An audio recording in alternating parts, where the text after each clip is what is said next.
In the golden heart of the African savanna, where the sun spilled like fire across the tall grass, a lion named Magnus lay under the shadow of an acacia tree.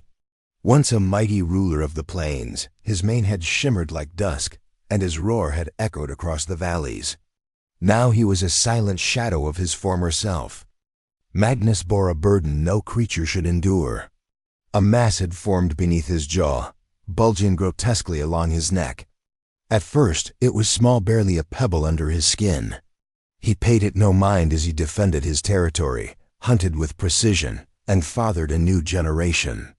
But in time, the swelling grew, harder and hotter, until it pressed against his throat and jaw, making each breath a labor and each step a torment. The other animals noticed the change. Hyenas became bolder, creeping closer in the night. The lionesses who had once walked proudly beside him drifted away, led by younger, stronger males. His kingdom crumbled beneath the weight of pain and silence. Magnus retreated from the Pride lands and roamed the outer territories, where human voices sometimes drifted on the wind. He could no longer hunt, his strength waned, and his movements grew clumsy. He survived by scavenging what he could, dragging the remains of carcasses left by other predators.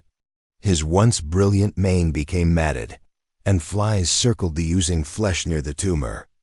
Far from Magnus's quiet suffering, in a field station nestled along the edge of a reserve, a woman named Dr. Helen Whitaker scanned images on her tablet.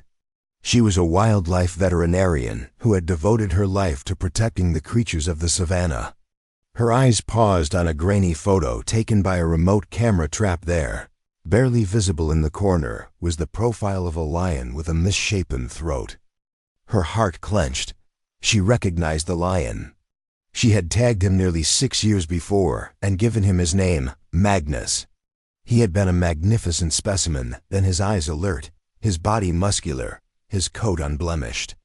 The image she saw now told a different story. Helen gathered her team.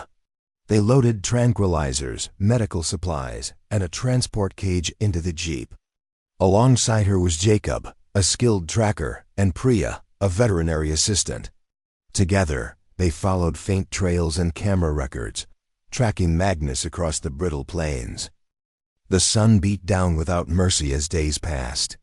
The lion left few signs: scuffed grass here, a flattened patch of earth there, but Jacob's eyes missed nothing. They found bones stripped clean, a smudge of blood on thorn bushes. At last, on the 4th day, they spotted him at the edge of a dried-up riverbed, lying still in the dust. The sun beat down without mercy as days passed. The lion left few signs: scuffed grass here, a flattened patch of earth there, but Jacob's eyes missed nothing. They found bones stripped clean, a smudge of blood on thorn bushes. At last, on the 4th day, they spotted him at the edge of a dried-up riverbed, lying still in the dust. The team rushed to him. Up close, the tumor was worse than Helen had imagined. The skin was stretched thin, the mass hard and inflamed. A sickly odor clung to him. He had open sores along his neck and maggots burrowing into the wound. They worked quickly. Priya cleaned the infected areas while Helen examined the tumor. It was massive, likely a mix of infection and cancerous growth. They had to act fast. With great care, they loaded Magnus into the transport cage and drove him to the field station. For days, the lion hovered between life and death. Antibiotics dripped into his veins. Fluids were administered. The team took turns watching over him through the long, quiet nights. They named the operation Project Roar. The surgery came on the 5th morning. The tumor was partially removed, what they could reach without damaging critical tissue. Helen worked with focused precision, her hands steady even as sweat streaked her forehead. When the final stitch was made, she stepped back, her breath shaky. Magnus stirred 2 days later. He blinked against the dim light and tried to rise. Pain held him down, but he no longer gasped for air. The pressure was gone.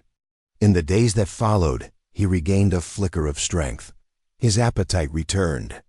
He drank from a basin of water with slow, grateful laps.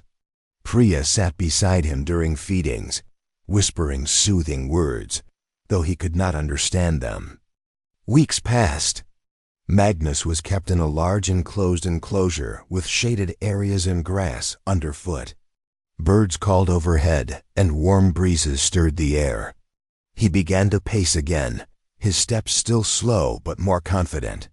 His mane began to grow back, and the light returned to his eyes.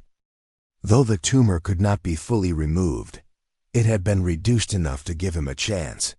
He would not be the king he once was, but he could live free from agony with dignity intact. One morning, Helen stood beside the enclosure gate, the latch in her hand.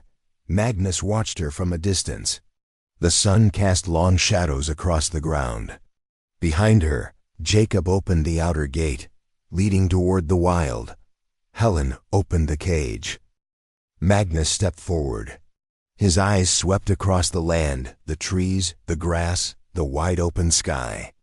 He paused by Helen, his gaze meeting hers once more. There was no roar, no dramatic farewell. Just a breath. Then he walked past her into the wild.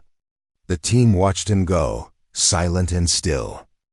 In the months that followed, remote cameras captured glimpses of him. He moved alone, slower than before, but with purpose.